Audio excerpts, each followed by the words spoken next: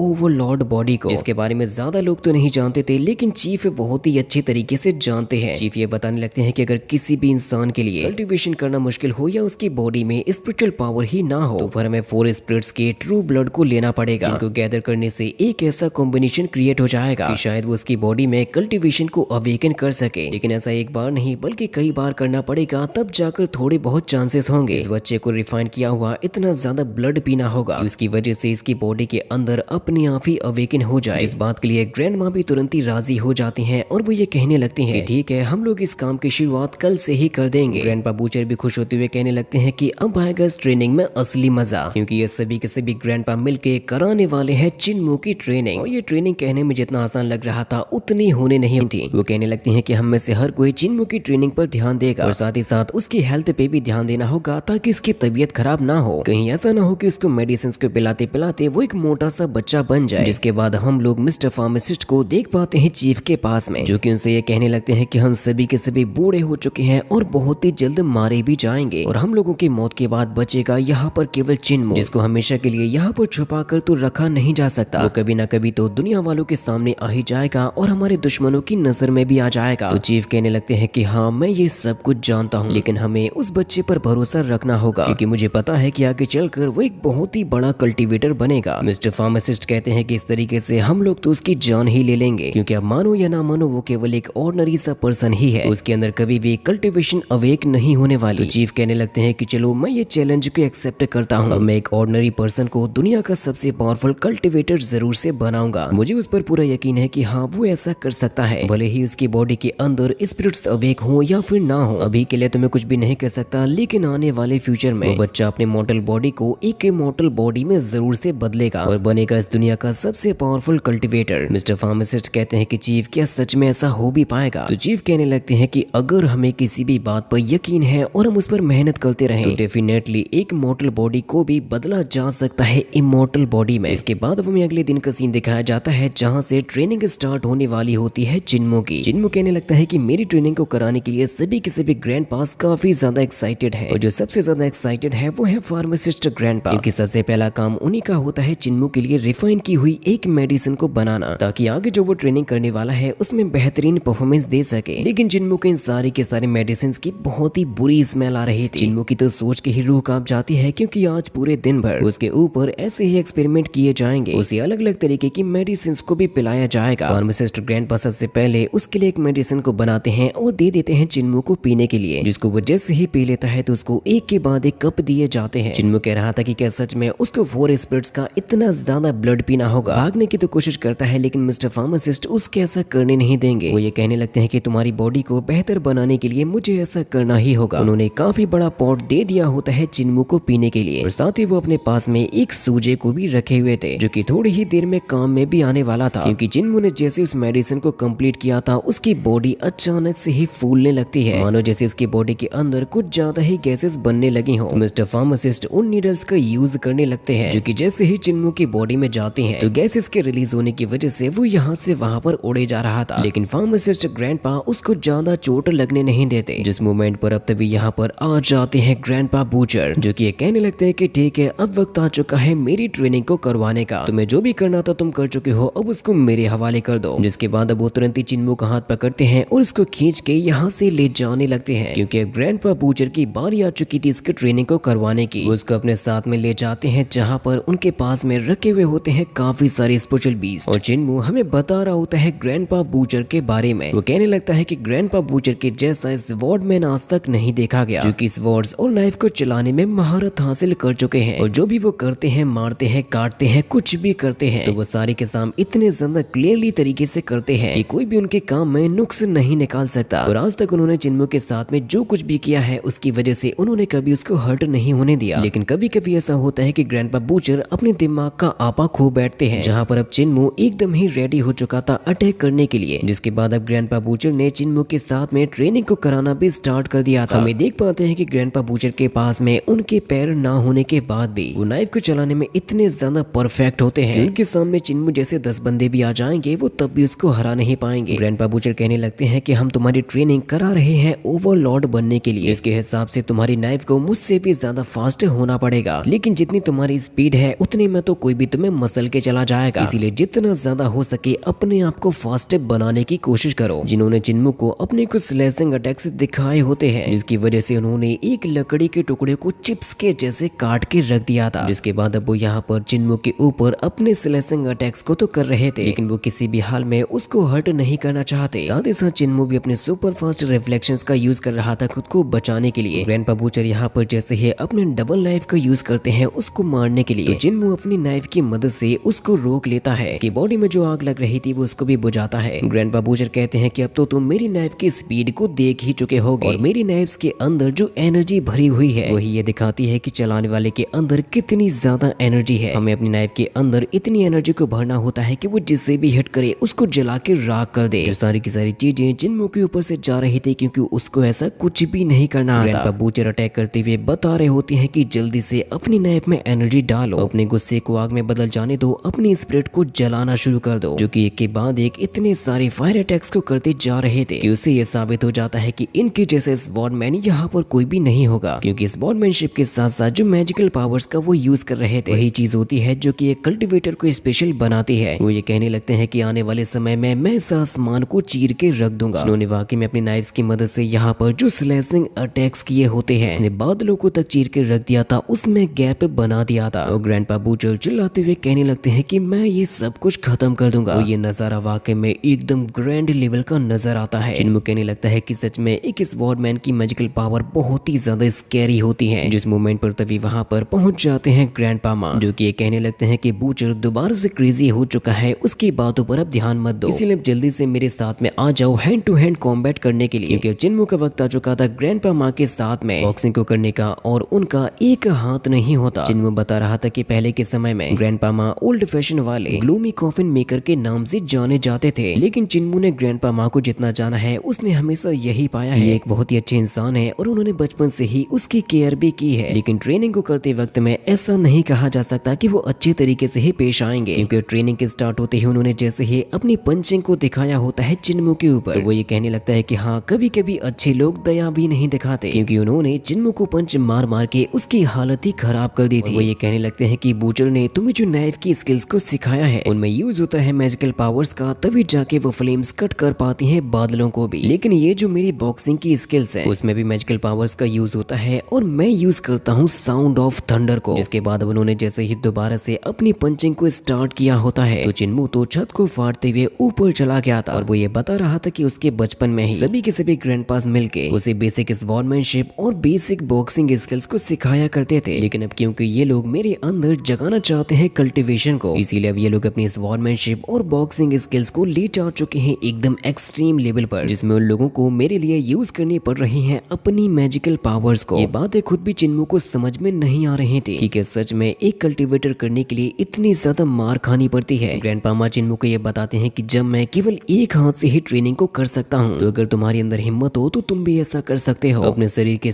सारी ताकत ताकत को डाल लो अपने केवल एक ही हाथ के अंदर। इस ताकत को इतना ज्यादा बढ़ा लो कि केवल एक हाथ ही काम करने लगे 1000 हाथों के जैसे, जिस टेक्निक को कहा जाता है 8 लियन मूवमेंट, जिसकी वजह से तब जाकर क्रिएट होते हैं 1000 हैंड्स और हम बन जाते हैं एक जैन मास्टर। जो नजारा देखकर चिन्मू काफी ज्यादा खुश हो रहा था। तभी ग्रैंडपा कहते हैं कि ठीक है, जल्दी से मुझ पर हमला करने के लिए आओ। जिसके हमला करने से पहले ही चिन्मू को एक बहुत ही जोरों का हिट हो चुका था। ग्रैंडपा बताते हैं कि अच्छे तरीके से ध्यान लगाओ कि तभी जाके तुम्हें सफलता मिलेगी और तुम्हारे अंदर भी ताकत आ जाएगी थंडर को कंट्रोल करने की। तुम्हारे भी केवल एक हाथ के अंदर आ सकती है हजारों हाथों की ताकत। अगर तुम भी चाहो तो अपनी पावर्स की हेल्प से किसी की भी सोल और उसकी बॉडी को डिस्ट्रॉय कर सकते हो। कोशिश यही करनी है कि अपने दुश्मन को इस तरीके से तोड़ के रख दो कि वो कभी दोबारा उठ भी ना सके। लेकिन ये ट्रेनिंग कराते हुए वो चिन्मू की बहुत ही बुरी हालत कर चुके थे, क्योंकि उसको खुद भी नहीं लग रहा था कि अब वो दोबारा से ये ट्रेनिंग कर भी पाएगा। जिस मोमेंट पर अब तभी वहाँ पर आ जाते हैं ग्रैंडपा 2G और वो ये कहने लगते हैं कि आ जाओ जरा मेरे साथ में रेस को लगा लो। और एक्चुअली में ग्रैंडपा 2G के पास में उनकी एक लेग नहीं होती। वो चिन्मू को ये समझा रहे होते हैं कि हमें जिंदगी में कभी शिकायतें नहीं करनी चाहिए, क्योंकि हर किसी की जिंदगी में कुछ ना कुछ कमी तो जरूर होती है। जिसके तुरंत ही बाद ग्रैंडपा 2G चिन्मू को उठाते हैं और यहाँ से ले जाने लगते हैं। जिनके पास में केवल एक लेग होने के बाद भी वो सुपर फास्ट तरीके से भाग सकते थे। चिन्मू बताने लगता है कि ये ग्रैंडपा ऐसे हैं कि इनके चेहरे से कभी भी स्माइल जाती ही नहीं है। साथ ही साथ ग्रैंडपा 2G होते हैं चिन्मू के ही बेस्ट फ्रेंड। चिन्मू बताने लगता है कि पहले मैं ये सोचता था कि शायद ये मुस्कुराते इस वजह से है क्योंकि ये अंदर से खुश होंगे, लेकिन फिर मुझे पता चला कि उनकी तो फितरत ही है मुस्कुराना, क्योंकि वो ऐसे ही मुस्कुराते हुए किसी को भी मार सकते हैं। हवा में उड़ते हुए चिन्मू ग्रैंडपा 2G से ये पूछ रहा था कि मुझे बताइए क्या आपके भी पास में बाकी के लोगों के जैसे ही सुपर पावर्स हैं? तो ग्रैंडपा 2G उसको बताते हैं कि हाँ बिल्कुल, मेरे पास में भी सुपर पावर है और वो है मेरी ही लेग्स, क्योंकि वो अपनी केवल एक लेग की मदद से भी सुपर फास्ट तरीके से भाग सकते हैं। जमीन पे उनकी रफ्तार बहुत ही ज्यादा होती है, अगर वो चाहें तो वो अपने आप को एक ही जंप के साथ में हवा में भी उड़ा सकते हैं। अब वो चिन्मू को नीचे लाते हुए उससे ये कहने लगे थे, अगर तुम भी मेरे जैसे ही फास्ट हो जाओगे तो बाकी की दुनिया तुम्हें अपने आप ही स्लो लगने लगेगी। तुम स्पीड और पावरफुल लेग्स के साथ में दीवार पर चढ़ सकते हो, जहाँ पर चाहो वहाँ पर जा सकते हो। तुम चाहो तो पानी पे भी चल सकते हो, तुम चाहो तो हवा में भी उड़ सकते हो। बस इसके लिए तुम्हें चाहिए पावरफुल लेग्स और सुपर फास्ट स्पीड। तुम्हारी स्पीड इतनी ज्यादा होनी चाहिए कि तुम्हें खुद ही अपने कदमों की आवाज तक सुनाई ना दे। लेकिन चिन्मू तो उनके पीछे भागते भागते काफी ज्यादा थक चुका था और वो ये कहने लगता है कि जब ग्रैंडपा 2G की केवल एक लेग इतनी ज्यादा फास्ट है तो अगर उनके पास में दोनों लेग्स होती तो वो कितने ज्यादा फास्ट होते। इसकी वजह से अब उसके मन में ये सवाल आया होता है कि आखिर वो कौन होगा जिन्होंने इनकी टांग काटी होगी। और साथ ही जो ग्रैंडपा माँ है उनके पंचेस भी बहुत ही ज्यादा पावरफुल होते हैं। ऐसा लगता है जैसे कि उनके सामने कोई भी टिक नहीं पाएगा। लेकिन फिर आखिर ऐसा कौन होगा जिसकी वजह से उनका एक दूसरा हाथ कट चुका था। ग्रैंडपा बूचर की नाइफ स्किल्स और उनका गुस्सा इतना ज्यादा खतरनाक है कि शायद ही उनके सामने कोई टिक पाएगा। लेकिन आखिर वो कौन हो सकता है जिसने उनको बीच से ही काट दिया। चिन्मू को अभी तक ये पता ही नहीं होता कि आखिर उसके ग्रैंडपास के दुश्मन है कौन। इसी वजह से ये सभी के सभी ग्रैंडपा बनाना चाहते हैं उसको ओवरलॉर्ड। इसीलिए चिन्मू ने भी डिसाइड कर लिया था कि वो किसी भी हाल में स्ट्रॉन्ग तो बन के ही रहेगा। कहने लगता है कि हाँ शायद ऐसा हो सकता है कि मैं अपने ग्रैंडपास के जैसे पावरफुल तो ना बन पाऊं, लेकिन फिर भी उसको चाहे कितनी भी मेहनत क्यों ना करनी पड़े, उसको 100 गुना ज्यादा मेहनत क्यों ना करनी पड़े, वो फिर भी अपने सभी के सभी ग्रैंडपास को उनके दुश्मनों से बचा के ही रहेगा। जैसे ही चिन्मू यहाँ से जाने वाला होता है तो फिर तभी इसके पास में चीफ आ जाते हैं और वो ये कहने लगते हैं कि तुम्हारी बॉडी एनर्जी खत्म होने वाली है, इसी वजह से तुम्हें सबसे पहले अपनी ब्रीथिंग स्किल को ठीक करना सीखना होगा। चीजों के बारे में जानने के लिए अब चिन्मू पहुंच चुका होता है चीफ के सामने और वो हमें ये बताने लगता है ये हमारे इस गांव में रहने वाले सभी डिसेबल लोगों के बॉस, जिनकी नॉलेज और एक्सपीरियंस सभी के सभी ग्रैंडपास में सबसे ज्यादा है। भले ही वो कैसी भी बात क्यों ना कर लें, चाहे छोटी बात हो या फिर बड़ी बात हो, वो जो भी कहेंगे वो एकदम सही ही होगी। चीफ चिन्मू को ये बताने लगते हैं कि मैंने तुम्हें जो डाओयन स्किल सिखाई है उसे तुम अपने बचपन से ही प्रैक्टिस करते आ रहे हो, और स्पेशली उन्हीं लोगों के लिए होती है जो कि अपनी बॉडी में कल्टीवेशन करना चाहते हैं। और इसको एक्चुअली में कहा जाता है 3 पिल्स ऑफ ओवरलॉर्ड बॉडी। जो नाम सुनते ही चिन्मू कहने लगता है कि ये तो सुनने में बहुत ही अच्छा लग रहा है। ग्रैंडपा बताने लगते हैं कि जैसे ही तुम्हारी बॉडी के अंदर स्पिरिचुअल एनर्जी अवेकन होना स्टार्ट हो जाएगी तो फिर तुम अपनी इस 3 pills of Overlord body skill का यूज करते हुए बन सकते हो एक बहुत ही ज्यादा इटर्नल स्ट्रॉन्ग मैन। तुम इतने ज्यादा स्ट्रॉन्ग बन जाओगे कि तुम्हारा मुकाबला कोई भी नहीं कर पाएगा। जिसके बाद अब चिन्मू हमें ये बताने लगा था कि यहाँ पर इस विलेज के अंदर और भी कुछ ऐसे ग्रैंडपास हैं जो कि इसको ट्रेनिंग को कराने पर ध्यान देते हैं। जिनमें से एक होते हैं म्यूट ग्रैंडपा, यानी कि वो बोल नहीं सकते थे, जो कि चिन्मू की बॉडी स्ट्रेंथ को बढ़ाने में हेल्प कर रहे थे। और साथ ही साथ चिन्मू के जो पेंटर ग्रैंडपा होते हैं उनकी स्किल्स भी बहुत ही कमाल की थी, लेकिन दिक्कत ये होती है कि इनके पास में सुनने की एबिलिटी नहीं थी। जिसके बाद चिन्मू की बारी आ जाती है ब्लाइंड ग्रैंडपा के साथ में ट्रेनिंग को करने की, जो कि ऑब्वियसली अपने नाम के जैसे देख तो नहीं सकते थे, लेकिन उनके सेंसेस इतने ज्यादा पावरफुल होते हैं, ये तो कहा भी नहीं जा सकता कि उन्हें दिखाई नहीं देता। चिन्मू बता रहा था कि सभी के सभी ग्रैंडपा मिलके उसके लिए बहुत ही ज्यादा मेहनत को कर रहे हैं, ताकि सिर्फ और सिर्फ वो लोग चिन्मू की बॉडी के अंदर कल्टीवेशन को अवेक कर सके। इसीलिए चिन्मू भी अपनी पूरी कोशिश कर रहा था और वो ये कह रहा था कि किसी भी हाल में मैं हार नहीं मानूंगा। और अब अगले दिन वो दोबारा से पहुंच जाता है फार्मासिस्ट ग्रैंडपा के पास में मेडिसिन को पीने के लिए, जहाँ पर हर बार ही नए नए मेडिसिन को पीने की वजह से उसकी हालत तो खराब होती ही है, साथ ही उसकी हर रोज ही ट्रेनिंग को और भी ज्यादा खतरनाक तरीके से करवाया जा रहा था। लेकिन अभी तो वो एक आर्मर को संभालने के भी काबिल नहीं था। पेंटर ग्रैंडपा जो कि उसको अच्छी स्किल्स सिखाना चाहते हैं, वो तो उनके साथ में मस्ती करता है। साथ ही जंगल के अंदर जहाँ पर रहते हैं बहुत ही ज्यादा खतरनाक डेडली बीस्ट, उनके बीच में रहते हुए चिन्मू अपनी आंखों पे पट्टी बांध के ब्लाइंड ग्रैंडपा के साथ में अपनी ट्रेनिंग को करने वाला है। लेकिन उनके सेंसेस के सामने चिन्मू कभी भी टिक नहीं पाएगा। चिन्मू का ट्रेनिंग करते हुए काफी दिन हो चुके थे और वो हर रोज ही सभी ग्रैंडपास के साथ में नई नई तरीके की ट्रेनिंग्स को भी करता है। जिसके बाद अब हम लोग देख पाते हैं चीफ के साथ में मिस्टर फार्मासिस्ट को, जो कि चीफ से ये कह रहे होते हैं कि आपने उस बच्चे को पुराने जमाने की कॉमन गाइडिंग स्किल को तो सिखा दिया, लेकिन क्या आपको वाकई में लगता है कि ये स्किल उसके कल्टीवेशन को अवेक करने में काम में आ सकती है? चीफ ये बताते हैं कि हाँ, अभी तक उसकी बॉडी में कोई भी चेंजेस नहीं देखे गए, इसी वजह से मैंने उसको सबसे ज्यादा सिंपल टेक्निक सिखाई है ताकि वो खुद से ही उसको सीख सके। एक हिसाब से अगर कहा जाए कि किसी बच्चे के अंदर अगर कल्टीवेशन नाम की कोई चीज एग्जिस्ट भी नहीं करती, इस बात पर मिस्टर फार्मासिस्ट कहने लगते हैं कि फिर तो वो कुछ भी अचीव नहीं करने वाला। चीफ भी कहते हैं कि हाँ, इस बारे में मैंने भी बहुत ही ज्यादा सोचा, लेकिन हमें ये बात भी नहीं भूलनी चाहिए कि वो इस टेक्निक को अपने बचपन से ही प्रैक्टिस करते हुए आ रहा है और साथ ही हर रोज ही उसको मेडिसिन देने की वजह से कुछ न कुछ चेंजेस तो होंगे ही। और मुझे ऐसा लगता है कि शायद अब वो वक्त आ चुका है उसकी बॉडी में चेंजेस आने का, जो कि हाल ही में दिखाई तो नहीं देंगे, लेकिन जब वो दिखाई देंगे तो हम में से किसी भी ग्रैंडपा की ताकत से उसके अंदर आ जाएगी 5 गुना ज्यादा ताकत। जो बात सुन के मिस्टर फार्मासिस्ट तो एकदम ही शॉक हो गए थे और वो ये कहने लगते हैं कि अगर ये बात सच है तो मैं चाहता हूँ कि जल्द से जल्द वो अपने कल्टीवेशन को अवेक कर ले, क्योंकि ऐसी एबिलिटी तो मेरे पास में भी नहीं है कि मैं अपने कल्टीवेशन को कई गुना ज्यादा बढ़ा सकूं। चीफ से पूछने लगते हैं कि आपको क्या लगता है ये बच्चा फ्यूचर में कल्टीवेशन के किस लेवल तक जा सकता है? तो चीफ कहने लगते हैं कि ये बात तो मैं भी नहीं जानता कि वो किस लेवल तक जाएगा, लेकिन मैं इतना जरूर कह सकता हूँ कि वो हम सभी में सबसे ज्यादा बेस्ट बन के दिखा सकता है। इसके आगे की अमेजिंग स्टोरी को देखने के लिए जल्दी से चैनल को सब्सक्राइब भी कर दो।